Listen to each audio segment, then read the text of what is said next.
bracelets reverberated in these corridors. Merchants and travelers from distant lands flocked to the teeming bazaars. But why is this place called Golconda? Oh, there are many legends about this name. Originally, this hill was called Mangalore. But some people say that it was named Golconda because the fort resembled a circular tank. Others maintain that shepherds brought their flocks to graze here. Hence it was called Golconda, which in Telugu means Shepherd's Hill. And now, a glimpse into the history of this fort. Come, let us sit here. About 800 years ago, in the 12th century, this area was ruled by the Yadavs of Devgiri and the Kaktiyas of Warangal. The Kaktiyas ruled Telangana for 2 centuries, and under them the Telugu-speaking people of Andhra Pradesh established their distinct cultural identity. Andhra Santigariyam Sar Kanchanachaya Shalaya Yatha Hadakatasya Ratnashalina Kedarayatra Shalina Tarangita Janantara Krishna Gachaya Harita Yatha Jalanighetara Shali Samrakshini Hasta Tanaikam Kananadi.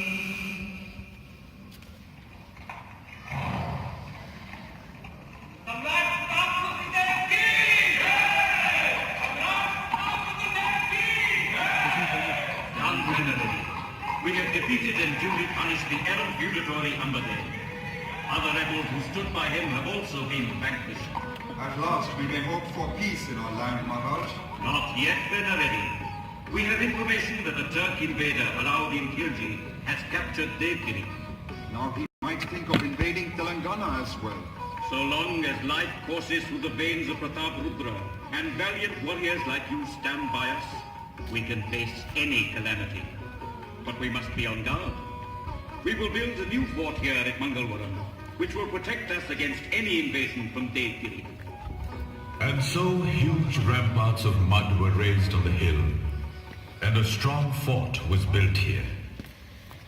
But the invasions from the north did not stop.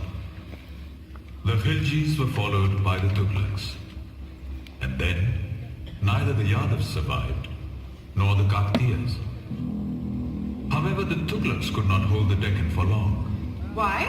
Because local chieftains like Kapai Naik organized the people of Telangana to free the land from the Tughlaqs. Besides, the nobles appointed by the Tughlaqs in Deccan also rebelled to break the shackles of the Sultanate of Delhi. In 1347, one of these nobles, Alauddin Hassan Behman Shah, founded the Behmani Sultanate in the Deccan. But very soon, fresh clashes broke out between the Behmani Sultans and the King of Warangal. What caused this fighting? Oh, the usual problem. It was the land between the Tungabhadra and Krishna rivers which became the bone of contention. Who won the fight? The battle was won by the second Behmani Sultan, Muhammad Shah. In 1363, he defeated Kapai Naik and forced him to come to terms. Kapai Naik, this is the second time that we have been forced into military action against you. As long as the spirit to remain free lives within our hearts, Sultan, it is inevitable. We are amazed. If you so dearly cherish your freedom, why did you seek help from Firoz Shah Tughlaq? Have you forgotten that you and we both snatched away our freedom from these Tughlaqs? However, We respect your desire for freedom, and we are willing to restore your kingdom to you. But I shall not accede to becoming your vassal. You shall remain independent, but to prevent the possibility of further conflicts, Golconda will remain in our possession. It shall be our easternmost boundary. And so, Golconda became part of the Behmani kingdom, which flourished during the next 100 years. During the reign of the 14th Behmani king, Mahmud Shah, a young man arrived at his court from the famous city of Hamadan in Persia. This young man was destined to change the face, fate, and fortune of Golconda. Sultan Kuli, not only your bravery, but your knowledge is also praiseworthy. My lord, it is your magnanimity which sees worth in this humble service. We hope that your stay at Bido is comfortable. Alija, it is indeed gracious of you to have given refuge to me and my uncle in our exile. Then why do you not settle here for good? Alija, for me your desire is a command I cannot disobey. Subhanallah, we hereby bestow on you the title of Khawas Khan and make you a noble at our court. The ascent of Sultan Kuli was meteoric. In just 7 years, he became Qutbul Mulk, the governor of Telangana and the Jagirdar of Golconda. And after the death of Mahmud Shah in 1518, Sultan Kuli became independent.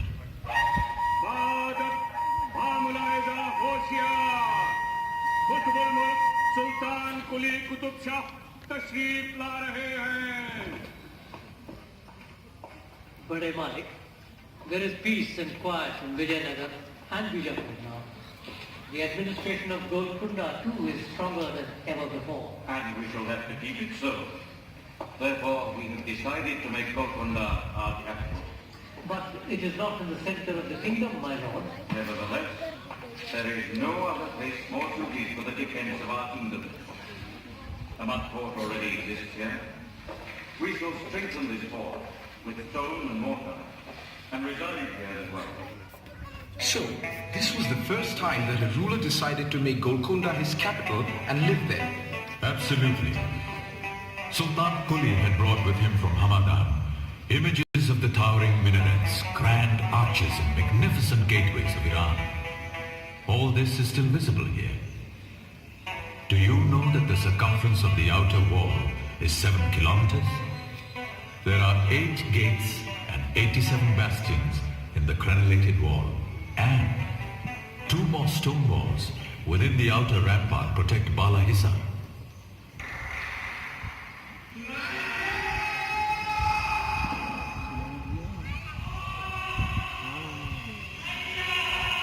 What is all this clapping about? Who are these people? Oh, merely tourists, like you. When you entered the Bala Hissa, you must have come to a grand portico. Some people are standing there, while some others are at the Baradari. The portico has been so constructed that if you stand in the center beneath the roof and clap loudly, it can be clearly heard at the Baradari. This is indeed a remarkable feat of engineering skill. You must realize that there were no telephones in that age. And so whenever somebody came to the Bala Hissa, his arrival was announced to the guards at the Baradari by clapping. Where is the Baradari? Right at the top of the hill, almost 450 feet away. Look, there it is, there, at the top. From there, one can see the entire area surrounding the fort. The Diwan-e Khas of the Sultan is just below the Baradari. To reach it, you have to ascend 360 steps. On the way to the Diwan-e Khas, one comes across various buildings of historical importance, such as the armory, the offices of the Diwan, the mosque of Ibrahim Qutub Shah, the Taj Mahal where the Sultan heard petitions, and the Mahakali temple, built probably by the Kakatiya rulers. The Qutub Shahi sultans must have been very tolerant. Very true. There was no religious intolerance during the Qutub Shahi rule. Where did the Sultan live? Right here, 280 steps descend from the Diwan-e-Khas to the Sultan's residence. Here, where the fabulous Rani Mahals and the Sultan's quarters were situated. This palace, with its luxuriously decorated rooms, open courtyards, verdant gardens and sparkling fountains, must have been a veritable paradise on earth.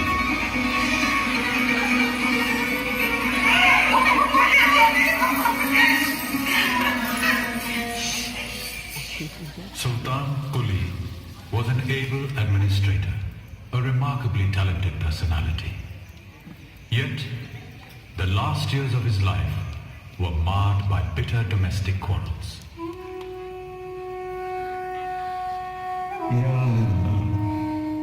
For 60 years now I have been incessantly waging wars.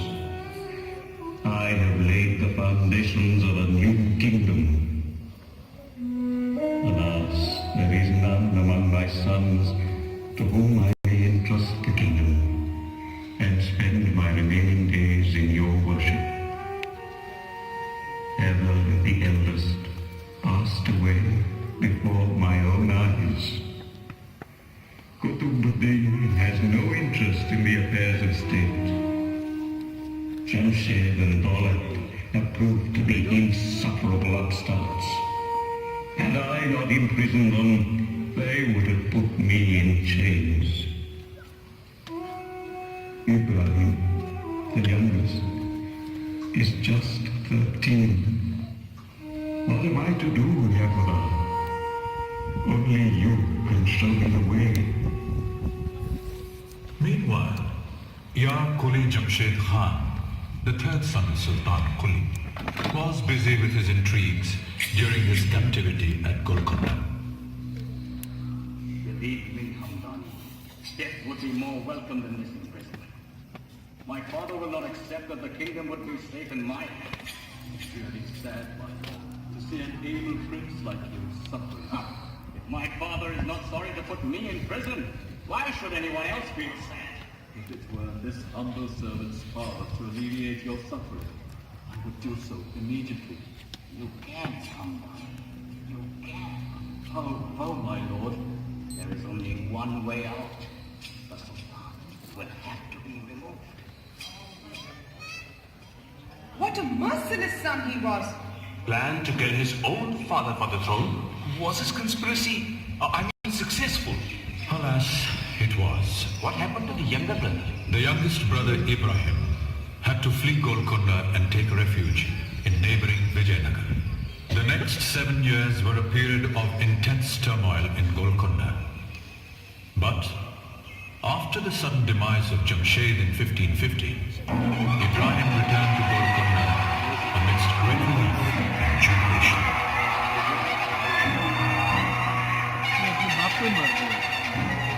I'm so pleased to see you on the throne of Golconda, my lord. Have you forgotten the splendor of Vijayanagar so soon, Bhagirathi? Our Golconda is just a village compared to it. In Vijayanagar, I was ordinary princess and the wife of an exiled prince. But here in Golconda, I am the queen of the most successful sultan of the Deccan. Without your constant support, Bhagirathi, we could not have regained our kingdom.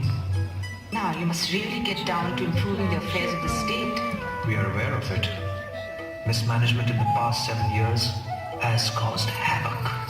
It could prove fruitful to deal with the common people in their own language, my lord. If you patronize Telugu, you will easily win over our people. When we have won your heart through Telugu, Bhagirathi, we shall surely win the hearts of our subjects as well. Within a short period, Golconda made marked progress. Extensive repairs of the fort were undertaken.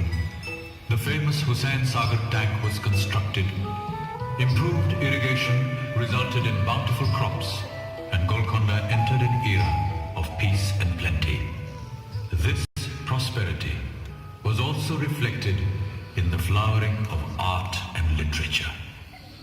అక్కమలాచి హస్తములయందము నేమని విన్నవింతు నేనొక్క వేళనకి తలయోర్చి సమీపమునందునున్న చో స్వర్గపు dummy పువ్వులను గరుడ ధమరాళిగా. Anyway, we have heard that you've written something new. Sultan, I have tried out an experiment in the folk style of Yakshagana. Let us hear a portion of this new work, Rudra Kavi.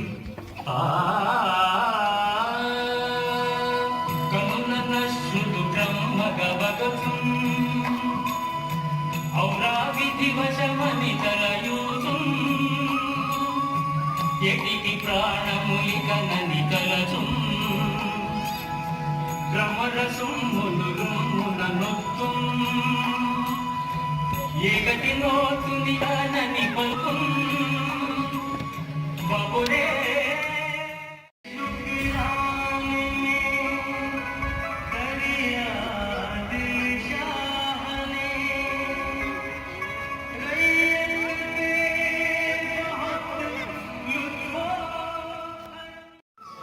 The love tale of Muhammad Quli and Bhagmati is related by people even to this.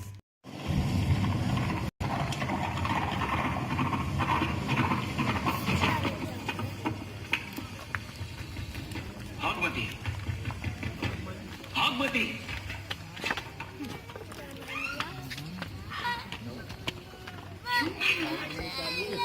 In this stormy weather? Bhagmati, I couldn't stay away. How did you find your way in the dark? There was the flame of your love in my heart. Your face was beckoning me like a beacon at night. You should have never taken such a risk. Do you think I could live without meeting you?